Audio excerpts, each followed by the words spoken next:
What's up, yo? Big Cat 305 here. Today we are making spaghetti and meatballs. That's right, meatballs on the Blackstone. Forget about it. It's gonna be freaking awesome. If you don't have spaghetti and meatballs in your recipe book, check out today's video because we are coming strong with spaghetti and meatballs. We got some homemade garlic bread. Oh my God, forget about it. It's gonna be phenomenal. If you're new to the channel, what we do here is we try to make things easy and fun. We simplify the cooking process. So make sure you hit that subscribe button and punch that notification bell down there. And if you're a current subscriber, man, thank you all for all your support. And we're gonna keep on doing our thing. So you keep on giving us a thumbs up and comment it down below. And stick around because we're gonna have a lot of fun today. A lot of fun making meatballs on the Blackstone. Let's do it. Stupid. All right, enough fooling around, down to business. So we've got a pound of 80/20 ground chuck. We've got a pound of ground pork. We've got 2 cups of breadcrumbs. We've got 2 tablespoons of dried parsley, and all of the ingredients will be down in the description below. We've got 2 tablespoons coming up here of grated parmesan cheese. You can buy this stuff in the can or the jar or whatever, or you can do it yourself like this, and the taste is phenomenal. It's much better when you use fresh parmesan cheese. So from there, we're going to add about half a teaspoon of ground black pepper, and we're going to add a 1/4 teaspoon of some garlic powder. And then finally, we're going to add 2 eggs that are beaten. Make sure your hands are nice and washed, like so. So here we're just going to mix up the ingredients nice and good. We're going to speed it up here a little bit.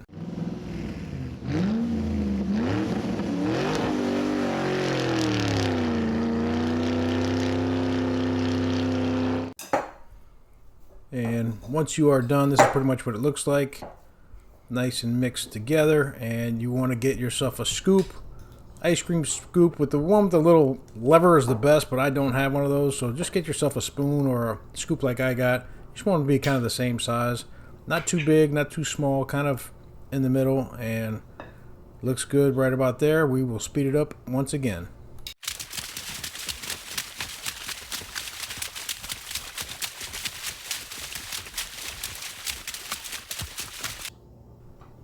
So scoops are done. Time to make the balls.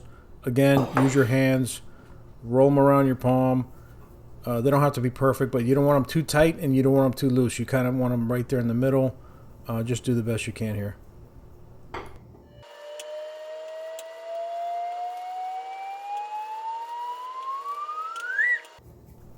And that's it. Balls are pretty much rolled out. You could cut this recipe in half, but since I bought a pound of ground beef and a pound of pork, I decided to make a full-size recipe, which came out to 34 meatballs. So next up, garlic butter for our garlic bread. We've got a stick of salted butter. You want to put that in the micro for about 15-20 seconds to loosen it up to make it easier. And then a couple of tablespoons of some garlic, minced garlic, and then some dried parsley flakes just to give it some color. Mix that sucker up, make it look good, and it's amazing. The smell you could already smell without it even cooking on there off this. Absolutely awesome. So you want a nice fresh French bread roll. I got this at Walmart. Let me tell you, this is the best French bread ever. It's so much better than Publix. Publix French bread tastes good for about a half a day and then it's stale. This lasts for a while. So just slice them into, 1.5 inch slices or so, and then you're just going to basically slather this garlic butter on both sides of these French bread slices, and just kind of stack it together. Makes it easy to carry, keeps it nice and fresh, and it's a win-win for me. So that's it. Here's what it looks like at the end, and ready to go outside to hit the Blackstone, which we are out at the Blackstone now. So we've got our cast iron skillet. We've got a little bit of olive oil in there, and we've got it about medium to medium high temperature. And we just want to brown these meatballs. We do not want to cook them through because they are going to go in the sauce and finish in the sauce. That's how I like them. I just crisp them up on the outside for a couple minutes on each side, and they look absolutely beautiful. So you just want to turn them, get them nice and toasty on both sides, and then that's it. We take them off. And I did the same thing with the other batch. I just didn't show it.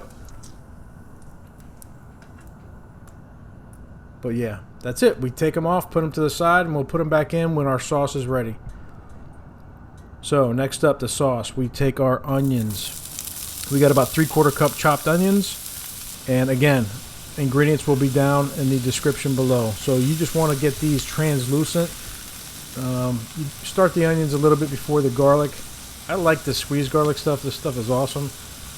So the recipe calls for 5 cloves of minced garlic. Man, I just squeeze in 4 or 5 squeezes, and it works great. So again, you do not want to overcook these. You don't want to burn them. You just want to get them translucent, which takes about 2 minutes or so. And then we've got 28-ounce crushed tomatoes. Some people like to use the whole tomatoes and pull them apart. I just go easy here. Crushed tomatoes. I went 2 cans of 28-ounce crushed tomatoes. Stir them up. You can see that that cast iron skillet is getting to the rim. I haven't even put in the meatballs yet, so looking forward to that. So that's it for there. We're going to add 2 tablespoons of salt. We're going to add a teaspoon of sugar, and then we're going to put a bay leaf in there, and it's going to give it some great flavor. Mix it up, get it all incorporated, and then we're going to kind of let this simmer for about 10 minutes or so, and just keep it covered. You want to get those flavors going in there. You can let this simmer for up to an hour, hour and a half if you like it. It'll just make it that much better. Then here I like to add, I added some oregano, and then my meatballs.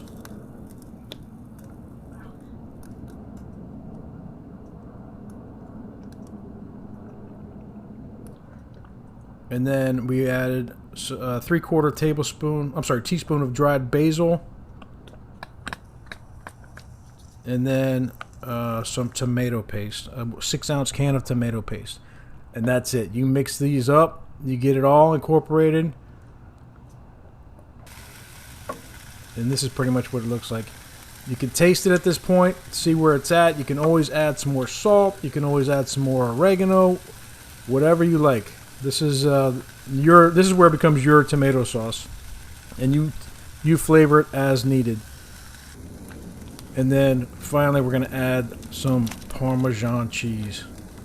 Just give it some more. I like a cheesy ragu. That's it. Mix those together, and we're just going to let this cook for about 15 minutes, simmered, with the top covered. And while we do that, and that's going to cook those meatballs the rest of the way, we're taking our garlic bread and putting it down on the cast iron on the Blackstone on the other side. And these cook really quick, literally a minute or 2 on each side. Be careful, that garlic will burn, which it did a little bit, but that's okay. More flavor, and that's it. You just move them around, get them to where they're going to cook nice and evenly. Then we are going to basically, we're going to flip these and put them on a rack. So we get them off the direct heat here, and we're going to get these things loaded up with some cheese. Oh yeah, cheesy garlic bread. That's right. Start off with some fresh Parmesan cheese. And this fresh Parmesan cheese is so good. If you guys have never tried it, it is so worth the effort. It's what a difference. And then we have some sharp cheddar cheese we're going to put right on top of that. That looks awesome. And then that's it. We cover it with our little mini dome. And now we check out the meatballs. the meatballs and the sauce. Oh, look at that thing bubbling. You want to mix this every 4 or 5 minutes at least, just to make sure it's not burning on the bottom. You don't want to cook it on high anyway. You're simmering it, but just in case, just be careful. And that's it. It is done. Look at that. That looks phenomenal. So that's ready. We take that off. We put it here, right here on the side shelf, because we're going to use it here in just a second. So we get another skillet. This is a non-stick skillet. And then we're going to throw a little bit of oil in there, and then we're going to scoop up some of that wonderful tasting tomato sauce or ragu, and then we're going to add our cooked pasta. This is cooked al dente. And that's it. We just mix this all together. Get that sauce incorporated with that pasta. Oh my goodness. And it is coming together. This is the final touches here. Oh, look at that. That's a beautiful thing right there. And then from here, we are going to add our meatballs right on top. Add as many as you plan on serving, and we're going to go a little bit more sauce on top for some presentation. And some more Parmesan cheese, fresh, grated right on top of that, like snow. Looking beautiful. A couple of bay leaves for presentation, and that is it. This thing is ready. Let's go check it out.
Oh my goodness, look at this spaghetti and meatballs.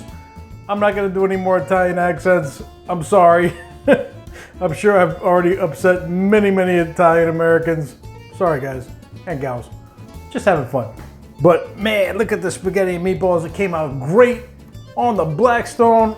Absolutely beautiful with some homemade garlic bread. We're gonna dig in right now, but first, a close-up. Oh my goodness.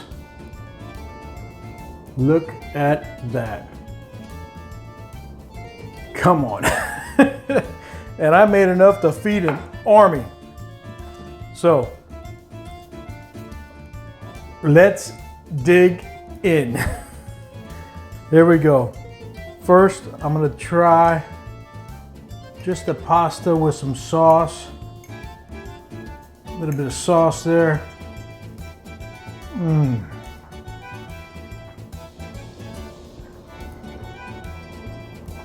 That is delicious.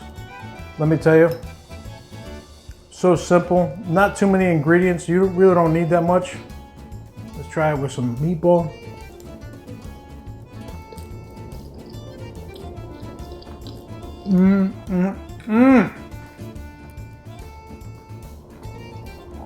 Wow, that is outstanding. The meatball, the flavor in there with that fresh grated Parmesan cheese, ridiculous. So good. This is so good. You have no idea. You got to try this recipe. It's so easy, so good. And then finally, our garlic bread with some cheese on top. Oh, look at that, look at that. Oh my God. The crunch factor with the cheese. Wow. This is going down right now. I love spaghetti meatballs. I've been making this for, at this point, decades. And it is a tried and true recipe. The meatballs come out perfect every time. And the garlic bread, ridiculous. Guys and gals, give it a shot. Everybody, thank you for watching, liking, subscribing, and commenting. And we'll keep on cooking. Big Cat, out.